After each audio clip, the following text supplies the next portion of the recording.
Hey Victoria, how's it going? Oh, great. How about you, Shirley? It's going really good. I'm here at my home office today. I'm not at the office. I'm finding that working every single day of the week is cutting into my clean laundry time. So I took some time today to strip the beds and pick up the dirty clothes and get them hung on the line. So we That's have the a good beauty. hanging Yeah, day today, if you want to call it that. So go ahead. Why don't you just get into our little formalish introduction? sure. My name is Victoria DaCosta, and I'm a non-clinical dental hygienist. I think we should start using that term. Yeah. Because non-clinical means we have the background of a dental hygienist training. We're no longer practicing in a clinical environment, but we enjoy patients and we enjoy working with our providers and we enjoy collaboration and we enjoy discussions about cases, especially what we're going to talk about today, huh, Shirley? Boy, did Yeah. we talk a lot about this when we were in clinical and sometimes we got in trouble. I got in trouble for talking about it. And I just had to just do my task, perform my task instead of Clean the damn educate. teeth, which is what I think is interfering with the legislative efforts of the dental hygienist versus the dentist. They want to have cheaper access to somebody who's just going to polish people's teeth and call it a day. And so that's pretty important. So go ahead, finish your introduction there, and then Sure. Well, I I made a alternative living education wise, training my sisters in hygiene and my brothers in hygiene. And why don't we just say all the medical profession about how important upstream thinking is about dental care involved in the whole healthcare model and realizing that you cannot talk about health without talking about the mouth. The mouth is part of that health environment, it's and the I beginning of everything. I That's believe that's it's the most important portal of entry into our life that goes ignored and we really have our work cut out for us, don't we, Shirley? And certainly you do too. You want to talk a little bit about your introduction? so. My name is Shirley Gutkowski. I am also a dental hygienist by training. I hung up my full-time scaler in 2003. Between 86 and 2003, it was 40 or more hours a week. I was in love with the science of clinical dental hygiene. And I Mm. found too that I was bumping into problems when I was exploring options like using xylitol, for instance, for reducing dental decay. And then the doctors who oversee our dental hygiene license, who make their living by the failure of dental hygiene practices, I might point out. It was just getting to be very, very difficult. And so I started a career in writing and speaking on the topic of preventive dental hygiene so I could influence more hygienists to do more Mhm. because what they're doing, and they're still doing it today. And I'm sorry we lost so much ground since I had to switch horses here. It's still floss and fluoride all over the place. Floss and fluoride. The other day, someone again posted how breast milk melts baby teeth, and don't put your baby. And I'm like, it doesn't make any sense, and it's not evolutionarily consistent that breast milk and breastfeeding, extended breastfeeding, which we know they did into the third year of life, would melt the baby's teeth. It's just not possible. So I then learned in 2014 about what the what the form of the face has done to the airway and how many of today's ills are caused by not chewing food, choosing food that is super processed so that you don't have to chew it, the interference of apoptosis, so which is programmed cell death, to allow the tongue to become free and press into the palate to stretch it out and leave room for all of the teeth. And all of these different things that in my clinical career, I was just like passing over. I'm like, okay, you got a tongue tie, whatever, next, you know. So it's been really enlightening. And I've also been following this nutrition movement, and I did have a couple of courses that I taught to clinical dental hygienists about using plant particles, plant molecules to help reduce periodontal infections and diseases. Mhm. And it was a little bit fun at the beginning. And then I was like, you need to eat so many piles of these vegetables and these nutrients. And I just became disenchanted by the molecular nature of it, you know. So turmeric is the root, right, that you get curcumin from. And all of the studies were on curcumin.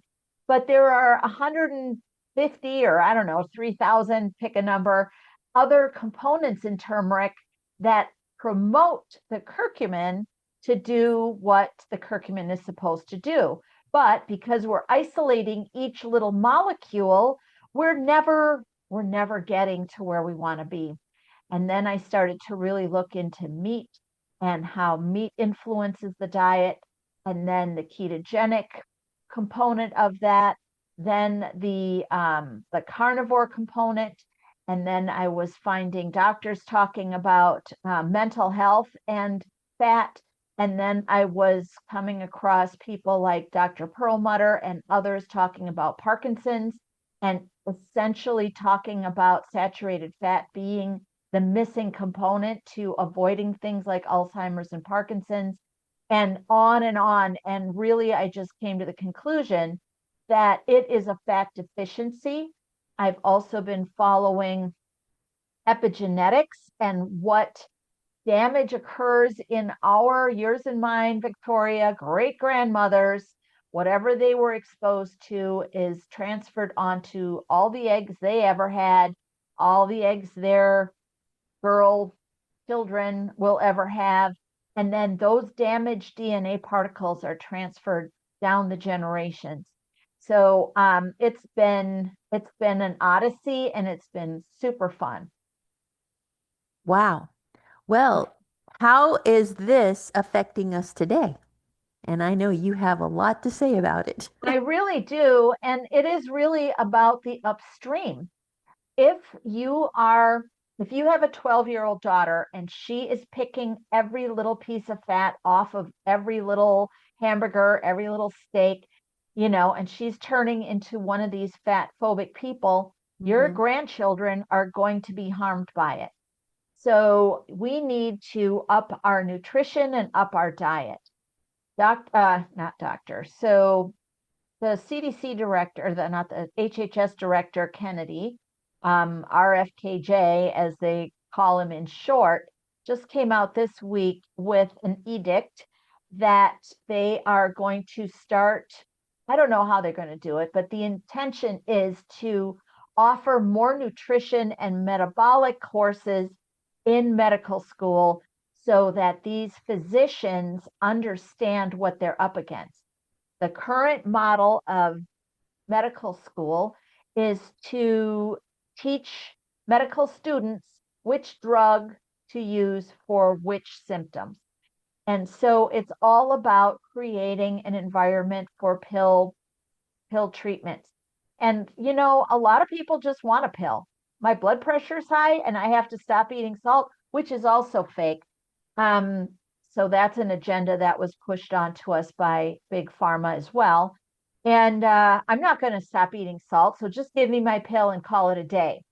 So so the way I just described it really kind of shows you how I don't know how crooked it kind of is. So Well, they I take have. away the real nutrition solution Hmm. of salt and other nutrition objects, and then they push on to these pills, and then they demonize the meat. So, in the overall drone view, how is dentistry going to play a part in this? I think hygienists in particular are just sugar Nazis, and they are absolutely not looking at the entire nutrition and health model. For instance, the pouches of vegetables. So there's such a nice green halo of health around vegetables that hygienists are pretty much okay with these pouched vegetables, which I'm pretty sure were intended to be squeezed onto a plate. They weren't intended to be sucked out. So we have to get more patients chewing. They need to be chewing gum, for instance. So we have a number of chewing gums that contain ingredients that will help rebuild teeth. Just the mere fact that you're using chewing gum will force more and more chewing. If you add the xylitol in there, or if you add the hydroxyapatite into the chewing gum, you're going to actually build the bone around the teeth and heal the teeth. That's just one way. I am finishing up an article right now on why dental hygienists need to focus on saturated fats. Every single cell in our body, including all of the cells that make up the gingiva and make up the dental pocket around the teeth, is a bilipid layer. So that is two layers of fat around every single cell. If you add plant fats into that cell, you're going to ruin the integrity of the cell wall, and that makes your patient more susceptible to the bacteria. So let me ask this. Um, how do we know? So How do we we know? are Like, what do you mean exactly? Because that is a you're really asking good we're question. asking dental hygienists to shift gears Yes. here Mhm. and dentistry to shift gears. They're going to need to shift gears into something that they're either taught or they watch a video about. I mean, this is great. We can talk about it, but what is it that they're going to be looking for? We don't want them pressing metal objects into these gum pockets and bursting them. And, we talked about, perio probing. What kind of screenings? And I'm getting to a point. I'm getting to a point. Um, can And say the w- point. Don't ask me loaded questions that I'm not going to answer the way you want. it's not, you already know the answer. How would you look for fat deficiencies in gum tissue? I wouldn't. I would assume they have a fat deficiency. So I you would would ask assume them it. flat Okay. out. I would flat out say, "What's your diet like?" Well, I eat healthy fats and then. And then I always say, "What do you consider to be healthy fats?" Nobody says butter. Nobody. They say olive oil and avocado oil, which aren't horrible, but they're not human, they're not animal fats. Uh-huh. So then I always introduce the idea of butter. Butter has butyrate, it has some magical kind of ingredients, and it has been solving problems for so many people, and it's usually an easy entry point.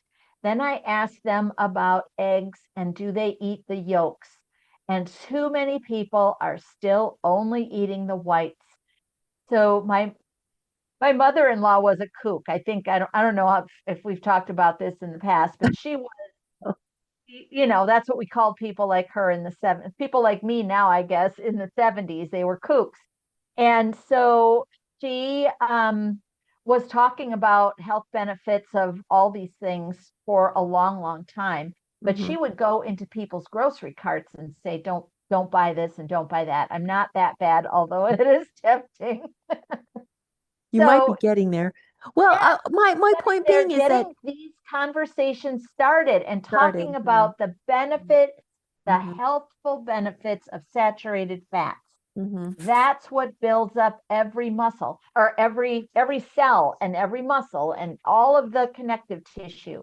And then the other day I was listening to Dr. Lustig, who has a big thing about being against sugar. So he's our friend in dentistry, but he was talking about mitochondria. And I know, and you know too, that there's so many people that have been labeled as mitochondrial dysfunction.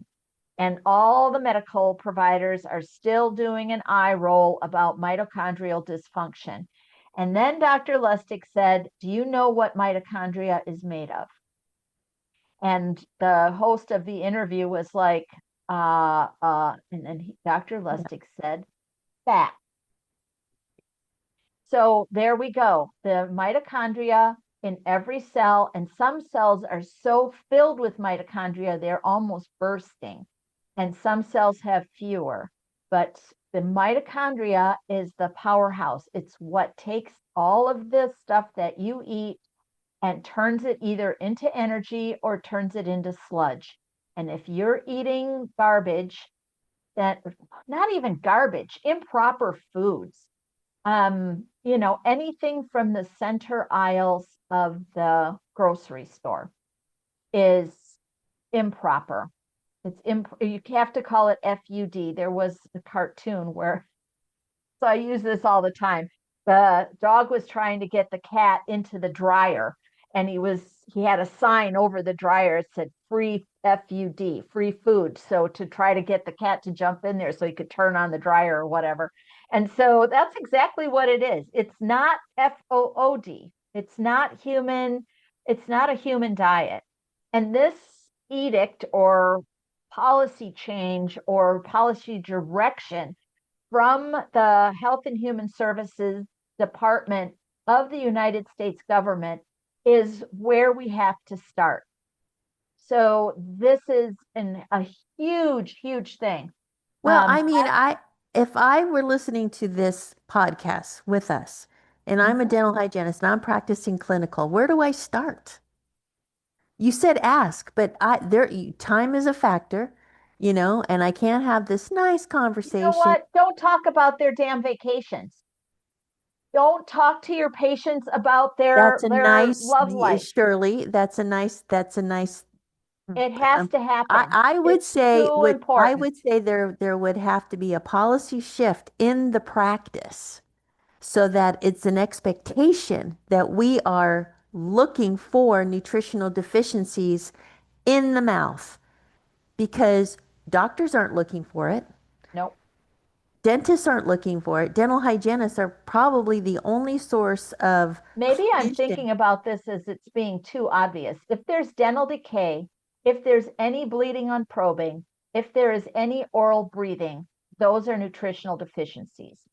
That's anything that's wrong with that patient is a nutritional deficiency. If on their health history it says diabetes, that's an improper diet.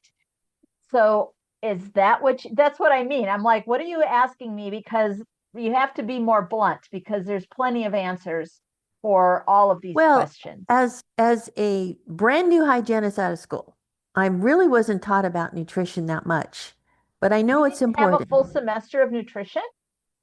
I'm guessing that hygienists do or don't. I don't know. It depends on their school. So here's what happens. We have a full semester of nutrition. It's not really tied to oral health, and it is also focusing more on this plant-based bologna that we've been, or we take these little plant parts called phenol, whatever, and trying to make that be a healthful message. Well, what I used to do is, and I think we need to get back to it, is get the microscopes back into the operatories and get the coding going with the microscopes. Because just taking a slide and showing the bacterial load will show you the type of diet they're eating. You cannot hide. And if they know that they're going to have this and it's included in the cost, they don't have to spend extra. And, but more importantly, I would want to know if that's a bacteria in my body because it could travel to my brain. It does travel to your brain. And Let's I just don't, say it. and so this is something that we we really have a lot of influence over in the dental industry is traveling bacteria. And now this big thing about or the big emphasis on mitochondria, what's the condition of your mitochondria might stimulate the average dental patient to say, "Hey, will you check it? Will you check me? And check my situation." I'm looking at areas of screening for adding to the appointment. The basis is the pH paper, but they I'm gonna modify that sentence just a tiny bit. I think we should have a data gathering appointment where that's all we do because there are so many different things that we can do as sure. hygienists to screen our patients in every dimension, and that should take 45 minutes at least. Go ahead, keep going, because the Well, there's microscope, I'm almost not even married to it anymore. I think we just need to clean up the diet and assume that we don't even have to assume. We do have studies to show that over 80% of the population, over 80% of adults are metabolically unfit.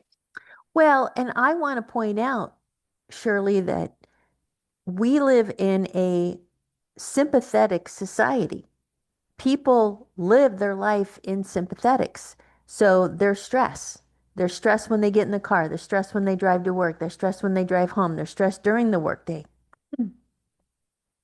As I take my infrared imaging scans, I am seeing nerve damage from lifestyle.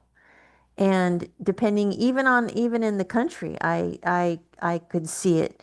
And I picked it up on cases that I scanned. So I'm seeing it's where in the day is the person down or shifting into parasympathetic, meaning a calmer state where the vagal nerves can rejuvenate. The stomach shuts down in sympathetic. A lot of systems shut down. That's going to shut down cell regeneration. So how do we, I mean, it's one thing to address the diet, and I have seen this. People eat, perfectly great diet, but their stress load is out of control. Their mental, Victoria, emotional. they are on a false diet. Almost everyone is eating a plant-based diet and they think that they're clean and healthy because they're eating organic vegetables. And it's not about that. The only ex- the only super powerhouse of health is meat and the fat that comes with the meat. So Dr. Eads recently wrote a book called Change Your Diet, Change Your Mind. She is a psychiatrist.